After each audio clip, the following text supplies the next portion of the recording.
മറച്ചുകൊണ്ട് ചാക്ക് മറച്ചുകൊണ്ട് ജീവിക്കുന്ന പട്ടിണിപ്പാവങ്ങളുണ്ട്. ഭക്ഷണം കിട്ടാതെ മണ്ണ് ഉരുട്ടിയിട്ട് ആ മണ്ണ് വേവിച്ച് കഴിക്കുന്ന പാവങ്ങളുണ്ട്. ഇത്തരത്തിൽ പട്ടിണിപ്പാവങ്ങൾ നാട്ടിൽ ജീവിക്കുമ്പോ മുസ്ലിം ആർഭാടത്തിലാണ്, ആഭാസത്തിലാണ്. അനാവശ്യ ചെലവുകൾ തീരുന്നോ സഹോദരങ്ങളെ? നിക്കാഹിന്റെ സദസ്സിലോ ബർക്കത്തിറങ്ങാൻ ഒരു ചാൻസും ഇല്ല. ഇന്ത്യാപ്പള വന്നിരിക്കുന്ന രണ്ട് കയ്യിലും മൈലാഞ്ചി തേച്ചിട്ടാണ്.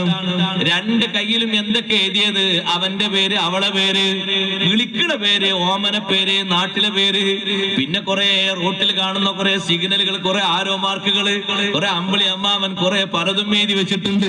അതൊക്കെ കൂടിയുണ്ട്. മൈലാഞ്ചിട്ട് മൂപ്പരുണ്ട് വന്നിരിക്കാണ്. വരുന്ന മലക്കുകൾ ഒന്നാനാകാശത്ത് തന്നെ മേലോട്ട് പോയി.